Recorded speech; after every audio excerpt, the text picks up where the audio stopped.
Hoy vamos a hablar de temperatura y calor principalmente. Entonces vamos a comenzar por definir el concepto de equilibrio termodinámico. Entonces, el concepto de equilibrio termodinámico se refiere a que si un sistema está en equilibrio termodinámico, su volumen y presión no cambian en el tiempo. Si decimos que dos sistemas están en equilibrio termodinámico entre sí, eso quiere decir que están en contacto térmico, vaya que pueden intercambiar calor, y que sus presiones y volúmenes no están cambiando en el tiempo. Y esto nos lleva a la llamada ley cero de la termodinámica, llamada así por razones históricas, básicamente. Entonces nos dice que si tenemos tres sistemas o tres cuerpos y A y C están en equilibrio termodinámico entre sí y B y C también están en equilibrio termodinámico entre sí, entonces A y B van a estar en equilibrio termodinámico entre sí si se ponen en contacto. Entonces aquí es lo que se ilustra en la figura y básicamente en este caso pues el cuerpo C es un termómetro. En otras palabras, la ley cero de la termodinámica lo que nos dice es que podemos definir un termómetro, que podemos tener un termómetro en base al equilibrio termodinámico. Es decir, que si un cuerpo está en equilibrio con un termómetro que lee 20 grados Celsius, por decir algo, todo otro cuerpo con el que ese termómetro lea 20 grados Celsius va a estar en equilibrio con ese primer cuerpo, equilibrio termodinámico. Entonces básicamente nos dice que tiene sentido definir una escala de temperatura en base al equilibrio termodinámico. Otra forma de ver eso es como decir que si dos cuerpos o dos sistemas están en equilibrio termodinámico entre sí, podemos decir que tienen una propiedad en común y esa propiedad la podemos definir como la temperatura. Entonces básicamente es la definición termodinámica de la temperatura. Si dos sistemas están en equilibrio termodinámico entre sí, decimos que están a la misma temperatura. Esto tiene algunas limitantes como definición de temperatura, ¿no? Que es el que hacemos con casos que están fuera de equilibrio termodinámico, qué tan cerca de equilibrio termodinámico tenemos que estar para que esta definición sea aplicable, ¿no? O sea, si nos vamos a la definición general, bueno, ¿en cuánto tiempo tienen que no cambiar las presiones y volúmenes, o cuál es la tolerancia para un cambio de presión y volumen en un tiempo dado para que podamos aplicar los conceptos de equilibrio? Y ante los sistemas que están fuera de equilibrio son muy importantes. Como ilustración, pues aquí muestro el caso del clima, ¿no? La atmósfera nunca está realmente en equilibrio termodinámico. Eso no quiere decir que no podamos aplicar algunos resultados de equilibrio termodinámico al clima y demás, ¿no? Pero estrictamente hablando, pues nunca están en equilibrio, ¿no? Siempre está cambiando. Entonces necesitamos una definición que sea un poquito más amplia, ¿no? Por otra parte, pues tampoco nos dice esa definición realmente cómo definir una escala de temperatura, ¿no? Por lo menos no directamente, ¿no? Entonces hay otra definición, que es la definición molecular o definición microscópica de la temperatura, y básicamente es que la temperatura mide la energía cinética promedio de las moléculas de un sistema. Muy importante enfatizar que se trata de la energía cinética, no de la energía total, no de la energía potencial, únicamente la cinética. Entonces esta definición pues tiene la virtud que es en principio aplicable a cualquier sistema, aunque esté fuera de equilibrio, etcétera, ¿no? O sea, no hace ninguna suposición en cuanto a equilibrio y demás. Tiene el problema que es difícil de medir directamente, pues, y en muchos casos pues para fines prácticos imposible, ¿no? A diferencia de la definición termodinámica, en la cual pues es relativamente fácil medir presiones y volúmenes, ¿no? Entonces, pues si lo estamos monitoreando en el tiempo, pues podemos de ahí deducir si algo está en equilibrio o no con algún otro sistema. En cambio, esta definición microscópica, pues pues requeriría que pudiéramos medir las velocidades de las moléculas, al menos por medios indirectos, y pues eso es complicado, ¿no? Pero tiene la ventaja de ser pues muy, muy general, ¿no? Que no estamos suponiendo nada sobre equilibrio. Entonces tenemos estas dos definiciones. Y esto pues puede parecer, a lo mejor es algo pues medio abstracto, casi filosófico, por decirlo de algún modo, pero es crucial para poder definir escalas de temperatura y calibraciones de termómetro. Entonces vamos a empezar un poquito de manera, pues comenzando con lo que estamos familiarizados más, y que sería pues la escala Celsius. Entonces pues originalmente esta escala se definió, bueno, como seguramente ya saben, que el 0 corresponde al punto de congelación del agua a nivel del mar y el 100 al punto de ebullición a nivel del mar. Hay que especificar un poquito que el punto de congelación básicamente es el punto en el que coexisten hielo y agua líquida en equilibrio termodinámico, y el punto de ebullición es en el que coexisten vapor de agua y agua líquida en equilibrio termodinámico. Entonces es una definición inherentemente de equilibrio termodinámico. Entonces concuerda perfectamente con la definición termodinámica de la temperatura. Y pues en principio esto es muy práctico, ¿no? Pues obviamente son dos temperaturas importantes. Entonces podemos calibrar pues nuestros termómetros a estas dos temperaturas.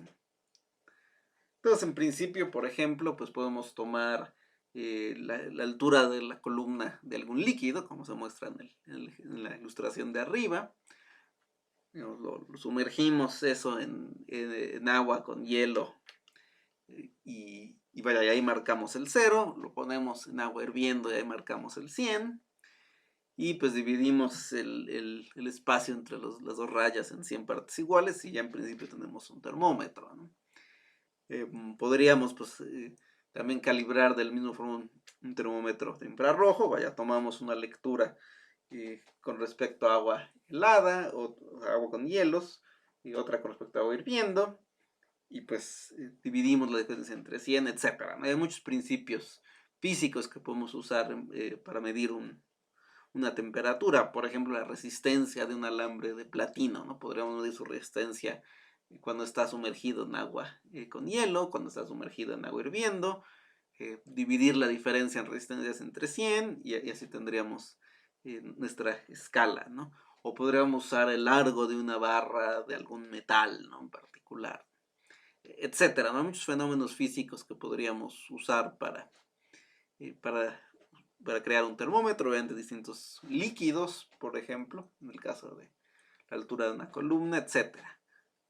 Y pues todos estos termómetros van a coincidir en 0 y en 100 porque pues así los marcamos. El problema va a ser con cualquier otra temperatura, sobre todo si nos alejamos de estos dos puntos. En general no van a coincidir entre sí, más que en los puntos en que fueron calibrados, ¿no? Porque distintos fenómenos físicos tienen distintas dependencias de la temperatura. Pues aquí un poquito lo que se muestra esquemáticamente en esta gráfica. Entonces, si el termómetro es pues algún termómetro que calibramos con mezclas de agua y hielo y con agua hirviendo, y digamos los colores, las líneas roja, azul y verde pues corresponden a 3 termómetros basados en otros 3 principios físicos distintos. Les digo, principios físicos hay muchos, ¿no? La emisión de radiación infrarroja, la longitud de un material, ¿no? Que se expande y se contrae con la temperatura, la altura de un líquido, el volumen ocupado por un gas a presión constante, la resistencia de un alambre de platino o vaya de algún otro metal, etcétera, ¿no? O sea, tenemos muchísimos fenómenos de dónde escoger. Entonces, si graficamos, digamos, con respecto a algún sistema, pues, por ejemplo, ¿no? Pues todos van a coincidir en 0 y en 100, porque pues todos lo estamos calibrando conforme a nuestra definición de escala Celsius. Pero si un termómetro mide un sistema a 30 grados, pues los otros no van a reportar la misma temperatura, ¿no? Porque la variación de ese fenómeno físico es distinta, ¿no? Con respecto a otro, ¿no? Que es un poco lo que ilustran estas curvas, ¿no? Entonces, si todos los termómetros coincidieran todas las temperaturas, pues tendríamos todas las líneas se encimarían y serían una recta siguiendo la línea y igual a x, ¿no? Pero el hecho es que en la práctica, pues eso no sucedería así, habría una discrepancia, pues sobre todo si nos alejamos de esas dos temperaturas, ¿no? O sea, esa definición de escala Celsius, digamos, nos define 2 puntos en la escala, pero no nos dice por sí sola, al menos, cómo calibrar cualquier otro punto, ¿no? Entonces, pues en general, digamos, por lo menos si hacemos medidas de precisión, vaya, si requerimos termometría de precisión, pues los distintos termómetros, si nada más los calibramos conforme a esa definición, pues no van a coincidir más que en el punto de congelación y ebullición del agua, ¿no? Entonces eso es medio problemático. Digamos, si ya entramos también a cuestiones de termometría de alta precisión, pues la definición es un poquito ambigua, ¿no? Digamos, mm, ok, punto de congelación y punto de ebullición del agua a nivel del mar, en un día soleado, en un día nublado, etcétera, ¿no? O sea, la presión atmosférica no es absolutamente constante, ¿no? Sí hay variaciones. Digo, podríamos definir una presión estándar, etcétera, ¿no? Pero noten que pues ya es medio problemática esa definición. Independientemente de eso, pues la única solución para asegurar que todos los termómetros coincidan, vaya que nuestra lectura no dependa de qué termómetro estamos usando, vaya que no es, bueno, digamos 20 grados según tal termómetro es lo mismo que 22 grados según otro termómetro, o sea, para que no haya esos problemas, pues la solución sería escoger un fenómeno físico en particular, con ese definir una escala y utilizar ese fenómeno como calibración para cualquier otro termómetro, ¿no? Por ejemplo, si escogiéramos la resistencia de un alambre de platino, pues digamos, podríamos hacer eso, ¿no? Medir la resistencia en el punto de congelación del agua, en el punto de ebullición, dividir la diferencia en 300. Cuando ese termómetro así que lo reporte 30 grados, por ejemplo, pues ahí le ponemos la rayita al termómetro de mercurio, por ejemplo, que ahí sean los 30 grados, ¿no? Y así podríamos hacer pues, los 100 grados entre los puntos de congelación y de ebullición del agua, aunque no quedaran a lo mejor en el termómetro de mercurio exactamente iguales, despaciados, ¿no? O cualquier otro termómetro, ¿no? Entonces sería como en principio podríamos resolver este problema. Escogemos un fenómeno físico, todo lo calibramos con respecto a ese fenómeno y pues ya en principio tenemos resuelto el problema, ¿no? Ya podemos fabricar termómetros que pues van a coincidir a todas las temperaturas y nuestra escala de temperatura pues no va a depender de un termómetro específico, ¿no? La pregunta ahí entonces es, ¿qué fenómeno es el que tiene sentido escoger? Y ahí es donde entra un poco la cuestión de nuestras definiciones de temperatura. Entonces, eh, ahí es donde es importante, bueno, cómo aplicamos esas definiciones en la práctica o cómo escogemos un fenómeno al que sean aplicables ambas definiciones. Entonces ahí es donde entran nuestros gases ideales. Los gases ideales están definidos como un gas tal que sus moléculas o átomos no interactúan entre sí. O sea, el modelo del gas ideal se basa en que no hay ninguna interacción entre moléculas, no hay por lo tanto ningún potencial de interacción entre las moléculas, por lo tanto toda la energía de un gas ideal, las moléculas de un gas ideal, toda su energía es cinética, no hay energía potencial.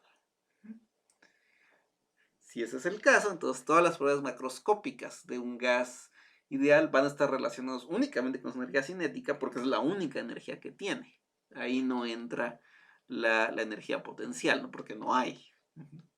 Solamente la energía cinética determina su comportamiento.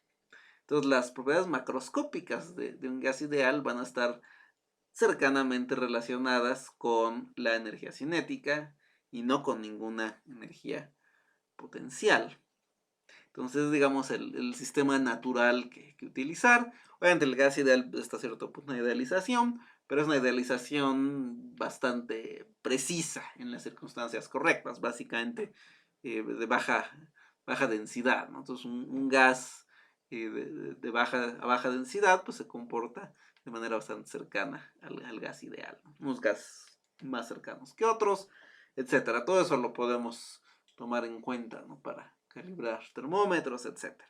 Entonces el fenómeno que nos conviene utilizar es el comportamiento de un gas ideal, porque su comportamiento va a estar únicamente determinado por energía cinética, entonces concuerda con nuestra definición molecular, nuestra definición microscópica de temperatura, y pues un gas ideal pues puede alcanzar el equilibrio termodinámico, ¿no? Entonces coinciden las dos temperaturas, las dos definiciones de temperatura. Entonces en particular la ley de Boyle nos dice que a temperatura constante presión y volumen son inversamente proporcionales, por lo tanto presión multiplicada por volumen es una propiedad de ese sistema a esa temperatura. No, la figura lo que muestra, pues ilustra la ley de Boyle, ¿no? La proporción inversa entre presión y volumen. De manera un poco más precisa, si multiplicamos la presión y el volumen del gas, obtenemos una cantidad que tiene unidades de energía. Acuérdense que presión es fuerza por unidad de área, volumen tiene unidades de longitud al cubo, por lo tanto multiplicar presión por volumen nos da unidades de fuerza a distancia y esas son unidades de energía. Entonces, si yo tengo la presión en pascales y el volumen en metros cúbicos, presión por volumen va a estar en joules. Entonces eso nos da una cantidad que por análisis dimensional pues tiene que estar relacionada con la energía del gas. Y dijimos que pues, un gas ideal es solamente energía cinética. Entonces en base a estas dos propiedades macroscópicas medibles de manera más o menos sencilla, tenemos ya algo que de alguna manera nos indica cuál es la energía cinética total de las moléculas de ese gas ideal. Y pues, ¿qué hacemos para sacar el promedio? Pues dividimos entre el número de moléculas. Entonces la presión por el volumen entre el número de moléculas para algún gas ideal nos va a dar alguna cantidad que es una energía por molécula, y más aún es una energía cinética por molécula, o es proporcional a la energía cinética por molécula. Obviamente pues ahí puede haber factores numéricos, factores adimensionales que no conocemos de antemano, pero podemos decir que sí va a ser proporcional a la energía cinética promedio de las moléculas, simplemente por análisis dimensional, porque no hay ninguna otra forma de energía en el caso del gas ideal. Entonces tenemos esta presión volumen entre n es igual a una cantidad con unidades de energía, que aquí la escribimos como KT. Entonces KT es una cantidad que tiene unidades de energía. Entonces T es nuestra temperatura en la escala del gas ideal, y K es una constante de proporcionalidad, es cómo vamos a definir nuestras unidades de temperatura SI. Entonces, definir K pues, termina de definir nuestra escala. O sea, es una constante de proporcionalidad que básicamente podemos escoger según las unidades que querramos. Entonces, lo que se ha hecho es escoger este valor de K, que es la constante de Boltzmann, 1.38, etcétera, por 10 a la menos 23 joules por Kelvin. Y esto es básicamente lo que define nuestra escala Kelvin. Entonces, la escala Kelvin de temperatura está basada o es una escala de gas ideal, tal que escogemos esta constante de proporcionalidad que tenga este valor numérico. Bueno, ¿por qué este valor numérico aparentemente tan extraño?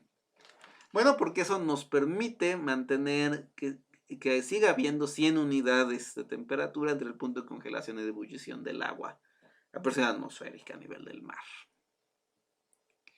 Entonces, digamos, por razones prácticas se escogió este número, básicamente porque hace más fácil la conversión entre Kelvin y grados Celsius, y porque pues conserva esta noción de energía en grados entre los puntos de ebullición y congelación del agua. Entonces eso es lo que nos permite definir la escala Kelvin. Si ven en libros más viejos y demás, la antigua definición estaba basada en el llamado punto triple del agua, que es las condiciones en que en el caso del agua existe en equilibrio termodinámico hielo, agua líquida y vapor. Pero es la vieja definición, o sea, la nueva definición está definida básicamente a través de la constante de Boltzmann, o sea, es tal que la constante de Boltzmann tenga este valor. Entonces, ok, es una escala de gas ideal, entonces esto ya en principio nos permite tener una calibración, o sea, tenemos un poquito la idea que se muestra aquí en la imagen. Tenemos un gas ideal que podemos mantener a una presión constante, y en base a su volumen podemos determinar, midiendo su volumen, podemos determinar la temperatura mediante, pues, básicamente la ecuación 1, y utilizar nuestra definición de Kelvin, que involucra un valor de K, y en base a eso podemos calibrar pues cualquier termómetro que necesitemos calibrar, y entonces ya todos nuestros termómetros van a coincidir y van a estar utilizando una escala que es compatible con las dos definiciones de temperatura que tenemos. Noten también otra cosa, que esto implica que la temperatura en Kelvin siempre es positiva, ¿no? O sea, la presión y el volumen pues, son cantidades que siempre son positivas, nunca se van a hacer negativas. Entonces, esto nos garantiza que nuestra escala de temperatura siempre sea positiva y por lo tanto implica que hay una temperatura mínima que puede tener un sistema. Eso es compatible o estaría implícito también en la definición molecular de temperatura, ¿no? La energía cinética pues siempre es positiva, ¿no? Entonces no podemos tener una energía cinética promedio que fuera negativa, ¿no? Entonces eso implica que tiene que haber un mínimo posible de temperatura, cosa que no sería tan obvio basado únicamente en la definición termodinámica. Entonces, pues todo concuerda con esta escala. Después son las razones por las que se utiliza esta escala de los gases ideales. Entonces definimos nuestros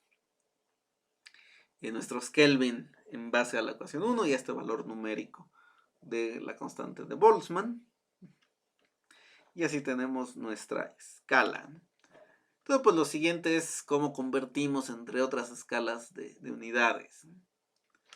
En el caso de entre Celsius y Kelvin es muy sencillo. Si vamos de Celsius a Kelvin, sumamos 273.15. Si vamos al revés, si vamos de Kelvin a Celsius, restamos 273.15. Eso pues es básicamente por cómo es el punto de congelación del agua, ¿no?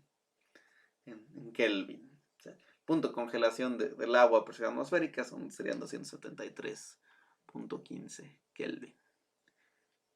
Y también tenemos la verdad que un cambio en temperatura o diferencia en temperaturas, estamos restando dos temperaturas distintas, el número va a ser exactamente el mismo en Kelvin que en grados Celsius. Es decir, si la temperatura de un sistema aumentó en 10 grados Celsius, aumentó en 10 Kelvin también. Si disminuyó en 1 grado Celsius, pues disminuyó en 1 Kelvin, etc. O sea, la resta de dos temperaturas nos va a dar el mismo número si estamos trabajando en Kelvin que si estamos trabajando en grados Celsius. Entonces, digamos, es de las virtudes de haber definido la constante de Boltzmann con ese valor, es que ahí no tenemos que hacer ninguna conversión, ¿no? Y eso pues, es bastante práctico, ¿no? Para muchos fines, porque pues los grados Celsius son bastante intuitivos y pues es en lo que están convencionalmente los termómetros. Entonces pues ayuda o simplifica muchas cosas que la resta o la diferencia entre dos temperaturas pues sea el mismo número en las dos escalas. Ok, bueno, no vamos a decir mucho de grados Fahrenheit porque pues realmente nada más se usan en Estados Unidos y eso pues por razones históricas. Incluso vayan en Inglaterra, que fue donde se inventaron, ya no se usan, utilizan los grados Celsius.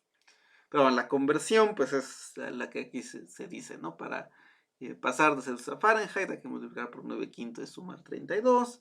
Y para ir de Fahrenheit a Celsius hay que restar 32 y luego multiplicar por 5/9. ¿No? Entonces, noten que es más complicado que pasar entre Celsius y Kelvin. Bueno, la escala Fahrenheit, pues es pues es un ejemplo de buenas intenciones que no salieron bien en realidad.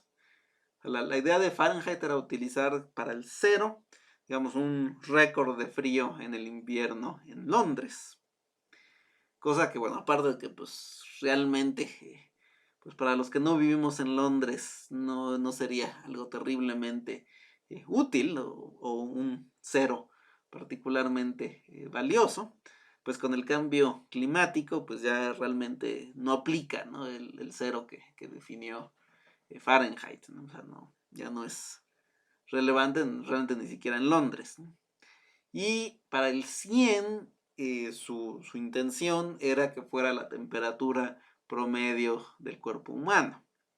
El problema es que pues la calibración de su escala la basó en gente que estaba en el hospital y bueno, pues obviamente en el hospital mucha de la gente que está ahí está enferma y mucha gente que está enferma pues tiene fiebre en alguna medida.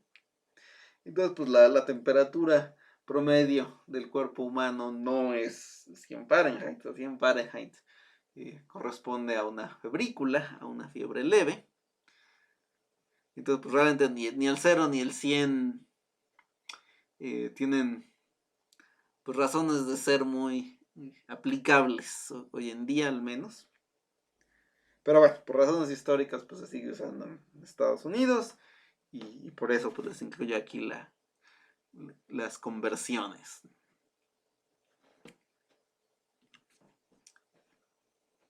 Aquí vamos a hablar de un tema relacionado con la temperatura, que es la transferencia de energía térmica, o sea, que se transfiera energía molecular, y a esa transferencia de energía térmica pues se le conoce como calor.